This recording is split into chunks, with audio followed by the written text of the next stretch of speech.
ये दोनों couples vacation के लिए जंगल में आए थे। रात होने पर ये सो जाते हैं और सुबह होते ही बेन इन सबको हाइकिंग के लिए जंगल के अंदर ले जाता है। हालांकि जंगल के अंदर गुजरने का रास्ता भी नहीं था, लेकिन बेन लकड़ियां तोड़ तोड़ कर सबके गुजरने का रास्ता बना रहा था। चलते चलते जंगल के ठीक दरमियान में इन्हें एक बिल्डिंग नजर आती है, जिसे देखकर बेन खुश हो जाता है। उसे लगा कि उसने इस बिल्डिंग की खोज की है। शायद ये पुराने जमाने की मिलिट्री बेस हो या फिर किसी का पर्सनल फार्म हाउस है। ये लोग अब इसके अंदर चले जाते हैं। बच्चे यहाँ आने से बहुत खुश थे। इस बिल्डिंग के अंदर का माहौल थोड़ा अजीब था। यहाँ बिल्कुल घूप अंधेरा था। हालांकि ये सुबह का वक्त था। लाइट ऑन करके जब ये लोग इस बिल्डिंग में देखते हैं तो इन्हें यहाँ काफी सारे पौधे दिखाई देते हैं। बिना रोशनी के पौधों का उगना नामुमकिन सा लगता था।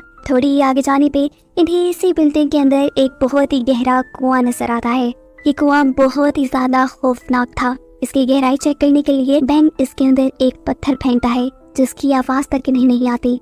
जितने भी लोग यहाँ खड़े हुए थे सबको अजीबोगरीब फीलिंग होने लगी थी। इसीलिए जल्द ही ये सब यहाँ से निकलने का फैसला करते हैं। लेकिन अब बच्चे यहाँ से जाना नहीं चाहते। वो दोनों बच्चे उंगली से उस गहरे कुएं की तरफ इशारा करते हुए कहते हैं, हमें वहाँ जाना है। वो देखो वहाँ कितनी रोशनी है, हमें वहाँ जाना है। उनकी अजीब बातें इन्हें भी डराने लगती हैं। इतने में ही छोटी बच्ची लूसी के नाक से भी खून आ जाता है कि सब परेशान होकर उसे देखने लग जाते हैं और हमें दिखाया जाता है कि पीछे से लूसी का भाई उसी कुएं के अंदर जंप करने वाला था। लेकिन ठीक वक्त पे उसकी मॉम यानी एली की नजर उस पर पड़ गई और उसने बच्चे के करीब खड़े हुए बेन को आवाज दी और बेन ने ठीक वक्त पर उसे पकड़कर बचा लिया। जब ये लोग इस बिल्डिंग से बाहर निकल रहे थे तो हम देखते हैं कि उस बच्चे के नाक से भी खून निकल रहा था। साफ मतलब था कि यहाँ की किसी बुरी एनर्जी का असर उनके ऊपर हो गया है। खैर घर आने पर ये लोग साथ मिलकर बैठ जाते हैं, जहाँ पर थॉमस बेन को टेबल के जरिए बॉटल खोलने के तरीके सिखा रहा था। और यहाँ उसकी वाइफ एली उसे कहती है, पागल तो नहीं हो गए, किसी का टेबल क्यों खराब कर रही हो। ऐसे ही उनके दरमियान में बहस शुरू हो जाती है, जिससे बेन और मार्गरेट को ये पता चल जाता है कि इन दोनों के दरमियान में कुछ सही नहीं है। मैं थॉमस को लेकर यहाँ से चलना चाहता है। जिसके बाद मार्गरेट एली से उसके रिलेशन के बारे में पूछती है। एली भी कुछ छुपाती नहीं, साफ साफ मार्गरेट को बता देती है कि पास्ट में होने वाली एक गलती की वजह से थॉमस उससे आज तक नाराज है। हालांकि एली ने उस चीज के लिए कई बार उससे माफी भी मांग ली थी, लेकिन अब थॉमस उससे दूर दूर रहने लगा था। ऐसा लग रहा था कि शायद जल्द ही वो उसे छोड़ जाए। जिसके जवाब में मार्गरेट कहती है, एली कुछ नहीं होगा, तुम उसे समझाओ, एक और मर्तबा उससे माफी मांगो। अगर तुम चाहती हो तो रात को तुम्हारे बच्चों को हम अपने पास रख लेंगे, तुम्हें थॉमस के साथ अच्छा टाइम गुजारने का मौका मिल जाएगा और मुझे यकीन है कि तुम दोनों के दरमियान में सब ठीक भी हो जाएगा। एली मान जाती है और इन दोनों के यहाँ से जाने के बाद हम देखते हैं कि बेन और मार्गरेट के पास एली के दोनों बच्चे थे। बेन और मार्गरेट इन दोनों बच्चों के साथ खेलने लग जाते हैं और खेलते हुए ये बच्चे बेन से कहते हैं, हमें वहीं वापस जाना है। बेन पूछता है, कहाँ? तब लूसी जवाब देती है, वहीं उसी कुएं में। इनकी बातें सच में बहुत अजीब थी, इसीलिए बेन मार्गरेट से कहता है, मुझे लगता है बच्चे थक गए हैं, तुम जाकर इन्हें सुला दो। बच्चों के सो जाने के बाद ये दोनों एक साथ वक्त गुजारने के लिए बाहर आ जाते हैं। इन दोनों के पास अभी तक बच्चे नहीं थे, लेकिन आज इन बच्चों के साथ वक्त गुजार कर मार्गरेट को लगने लगा था कि अब उनके पास भी बच्चे होने चाहिए। वो इस बारे में जब बेन से बात करती है तो बेन की हालत खराब हो जाती है। उसे गुस्सा आ गया था, लेकिन उसने बात आगे नहीं बढ़ाई क्योंकि उसे लग रहा था कि मार्गरेट इस टाइम नशे में है। ये दोनों सोने के लिए चले जाते हैं और सुबह में हमें दिखाया जाता है कि उनके घर पर अब वो दोनों बच्चे नहीं थे। वो बच्चे अपने बिस्तर पे नहीं थे। मार्गरेट बच्चों को अपने पूरे घर पे ढूंढती है, लेकिन बच्चे कहीं नहीं मिल रहे थे। वो ये बात जाकर जब बेन को बताती है तो बेन के दिमाग में वो रात वाली बात आती है कि बच्चे उस कुएं के पास जाना चाह रहे थे। इसलिए वो मार्गरेट से कहता है, तुम रुको यहाँ पर, मैं बच्चों को चेक करके आता हूँ। भागते हुए वो जंगल के दरमियान उस कुएं तक पहुँचता है, जहाँ फाइनली उसे बच्चे मिल जाते हैं।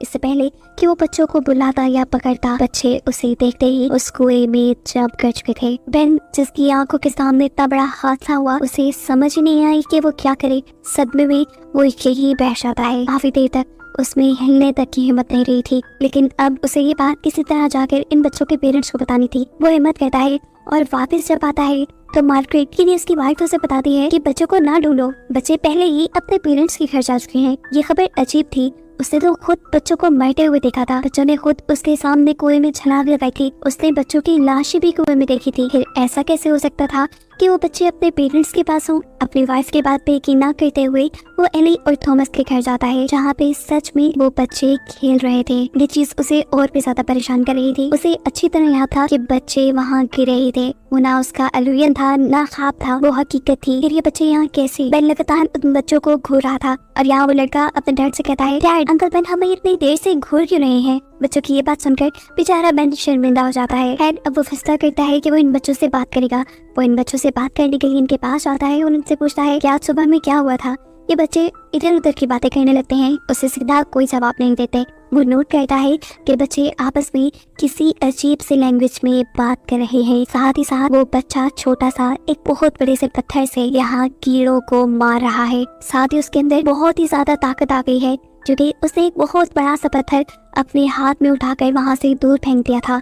इन सभी चीजों को नोटिस करते हुए वो आखिर में देखता है कि उन दोनों बच्चों के नाक से खून भी आ रहा है और वो दोनों बच्चे मुस्कुरा रहे हैं। डरकर बेन वहाँ से दूर हो जाता है। उसे डरकर भागते हुए देखकर मार्गरेट समझ जाती है कि बेन को कुछ तो हुआ। वो उसे खड़ा कर पूछती है, तुम्हें क्या हुआ है? जवाब में वो उसे सारी बच्चों वाली कहानी सुना देता है कि कैसे जब वो उस कुएं के पास गया तो बच्चों ने कुएं में जंप कर दी। उसने बच्चों की कुएं के अंदर लाशें भी देखी, लेकिन फिर यहाँ आने पर बच्चे यहाँ उसे खेलते हुए नजर आए। बच्चों की हालत भी काफी अजीब है, उनकी नाक से खून आ रहा है। वो मार्गरेट को सारी सिचुएशन समझाना चाहता था कि बच्चे ठीक नहीं है। मुझे लगता है कि किसी एंटिटी ने या किसी पावर ने उन्हें प्रोसेस कर लिया है, लेकिन यहाँ मार्गरेट उसकी किसी बात पे यकीन नहीं गई थी। उसे लगता है कि बेन रात वाले नशे में है। वो बेन से पूछती है कि क्या तुम्हें रात मेरे बच्चों वाली बात बुरी लगी? मुझे लगता है तुम्हें आराम करना चाहिए बेन, इतनी बड़ी तो बात भी नहीं है। मार्गरेट की बात मानते हुए बेन वॉशरूम में जाता है, अपना मुंह धोता है और कुछ टैबलेट्स लेता है जो उसकी मेंटल कंडीशन को बेहतर कर सकती थी। अभी वो मेडिसिन लेकर बाहर ही निकला था कि उसने देखा कि बच्चे उसके घर पे आ चुके हैं। ये बच्चे उसे डरा रहे थे। उस लड़के ने विंडो पे स्मोक देकर एक अजीब सी स्माइली बनाई थी, जिसके बाद वो गायब हो गए। इन बच्चों को अजीब तरीके से अपने करीब आता देखकर वो भी डर रहा था। वो इन बच्चों से पूछता है, आखिर तुम क्या चाहते हो मुझसे? और बच्चे कहते हैं, कुछ भी नहीं, हम तो बस आपके साथ खेलना चाहते हैं। और अचानक ही वो बच्चे गायब हो जाते हैं। बेन परेशान होकर बाहर जाकर देखता है तो घर के बाहर वो बच्चे खेल रहे थे। अब बेन भी इन सब लोगों के पास जाकर बैठ जाता है और तब वो बच्चा एकदम से आकर मार्गरेट को मारने का नाटक करता है। इस चीज से मार्गरेट डर जाता है, लेकिन वो उसको कुछ नहीं कहता।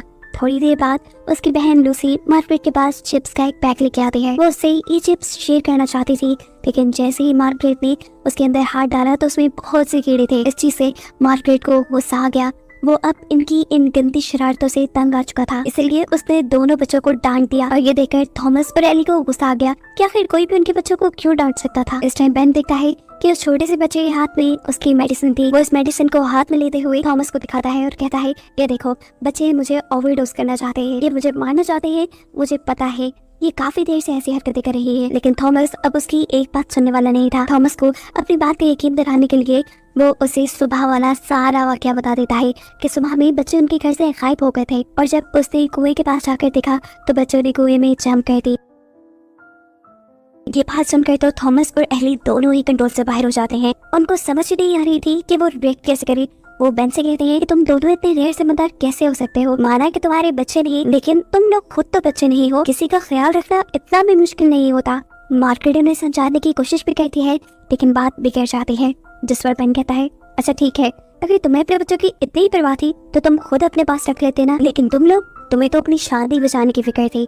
उसकी ये बात सुनकर थॉमस को काफी बुरा लगता है और एली को इससे भी ज्यादा, क्योंकि मार्गरेट ने अपना और एली का सीक्रेट बेन को बता दिया था। गुस्से में एली भी मार्गरेट का सीक्रेट बेन को बता देती है। वो कहती है कि मार्गरेट को अब बच्चे चाहिए, लेकिन तुमसे नहीं, क्योंकि तुम पागल हो और अजीबोगरीब मेडिसिन लेते हो। ये सुनकर मार्गरेट गुस्से में एली को थप्पड़ मार देती है। सिचुएशन इतनी खराब हो गई थी कि कोई एक दूसरे की बात सुनने को तैयार ही नहीं था। बेन यहाँ से उठकर चलना चाहता है। वो अपने घर आ चुका था। काफी देर गुजरने के बाद मामला भी ठंडा हो गया था। उसके सामने अभी उसकी मेडिसिन रखी हुई थी। तभी दोबारा वो दोनों बच्चे उसके सामने आ जाते हैं। बेन पूछता है, मसला क्या है तुम्हारा? चाहते क्या हो तुम मुझसे? तब बच्चे कहते हैं, कुछ भी नहीं, बस खेलना चाहते हैं। वो लेकर एक स्टिक उठाकर बेन को छेड़ने लग जाता है।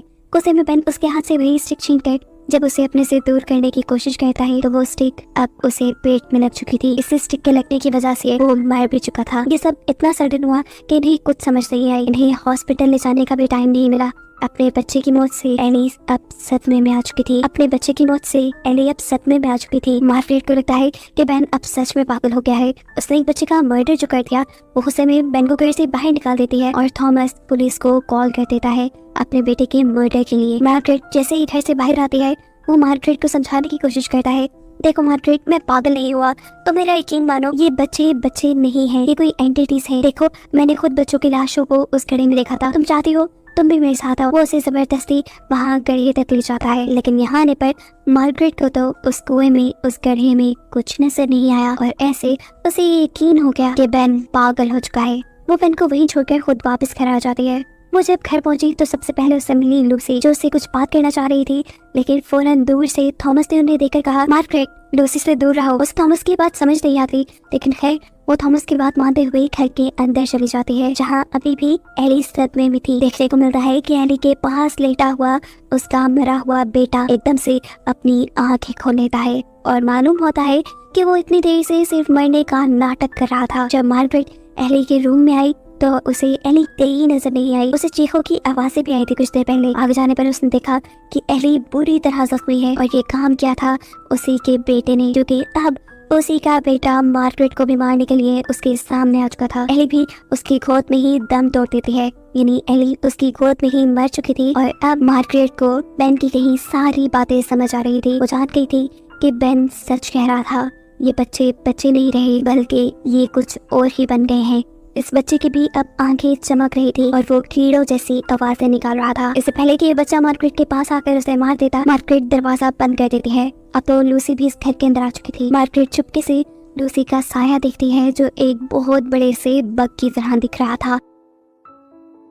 इतनी देर में मार्गरेट को घर के बाहर पुलिस की कॉल आ जाती है। यहाँ पुलिस इन्वेस्टिगेशन के लिए आई थी, जिसे देखते ही मार्गरेट घर से बाहर निकल आई। वो पुलिस को अंदर होने वाला सब कुछ बताती है। पुलिस मार्गरेट को रिलैक्स करते हुए कहती है, एक मिनट रुको, मैं अंदर जाकर चेक करती हूँ। और जैसे ही ये पुलिस ऑफिसर अंदर गई, लूसी ने इसे पकड़ के बेदर्दी से मार दिया और मार्गरेट को सुनाई थी बस उसकी चीख ही। मार्गरेट अब चिल्लाते हुए अपनी गाड़ी की तरफ भागती है, लेकिन अब वो बच्चा उसके पीछे पड़ चुका था, जिससे छुपने के लिए वो गाड़ी के नीचे चली गई। इतनी देर में लूसी भी बाहर आ चुकी थी और ये दोनों बच्चे अपनी कीड़ों वाली लैंग्वेज में बातें करने लगते हैं। अपने आप को बचाने के लिए क्या मार्गरेट एक जान चलती है और थॉमस के फोन पे कॉल कर देती है। थॉमस जो कि जंगल के पास था, उसका फोन रिंग होने पर ये दोनों बच्चे उसकी तरफ अट्रैक्ट होकर भाग जाते हैं और इतने में मार्गरेट को टाइम मिल जाता है गाड़ी के नीचे से निकलकर गाड़ी में बैठने का। इससे पहले कि वो इस इलाके से निकल जाती, उसे बेन नजर आता है। बेन घर के अंदर जा रहा था, वो उसे रुकती रहती है, लेकिन बेन आवाज नहीं सुनता। जल्दी से वो घर के अंदर जाकर बेन को गले लगा लेती है और तेजी से उसका हाथ पकड़कर बाहर लाने लगती है। उसे बेन से कहा कि अब हमें जल्दी यहाँ से जाना होगा, ये जगह सेफ नहीं है। लेकिन अब बेन उससे कहता है, नहीं, अब हम यहीं रहेंगे और यहाँ अब हमारे पास बच्चे भी होंगे और हम अपने जैसे और बनाएंगे। उसका ये जुमला सुनकर मार्गरेट समझ गई कि बेन भी असल में बेन नहीं है, इसलिए इससे भी बचकर वो भागने की कोशिश करती है, लेकिन बेन इतनी आसानी से उसे जाने नहीं देता। बेन से बचने के लिए वो अपने पीछे काउंटर पे पड़ी हुई एक बोतल उठाकर बेन के कंधे पे मारते हुए वहाँ से बाहर निकल आती है। वो तेजी से भाग रही थी, लेकिन अचानक रस्सी में पाँव फंसने की वजह से वो सर के पल नीचे गिर गई और बेहोश हो गई। ये बच्ची असल में इन दोनों बच्चों ने ही यहाँ लगाई थी।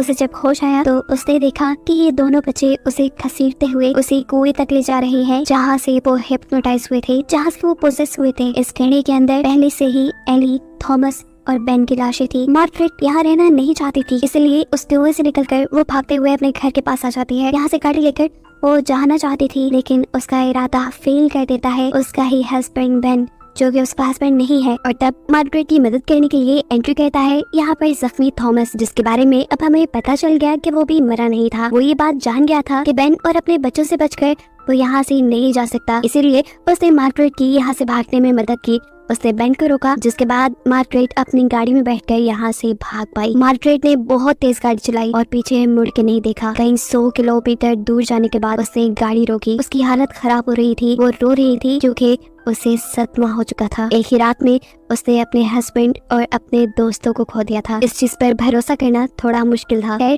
अब वो जब दोबारा ड्राइव करने के लिए अपना सर ऊपर करती है तो देखती है कि बेन और वो दोनों बच्चे उसके सामने हैं। वो बेन को देखकर पिघल नहीं सकती थी, क्योंकि ये बात वो पहले से ही जानती थी कि इस टाइम जो उसके सामने खड़ा है वो बेन नहीं बल्कि एक एंटिटी है। इसीलिए तो वो बिना कार बिना किसी व्हीकल के इतनी जल्दी उसके सामने आ गए। इनसे छुटकारा पाने के लिए वो हिम्मत करती है और कार चलाते हुए इनके ऊपर से गुजार देती है। ऐसे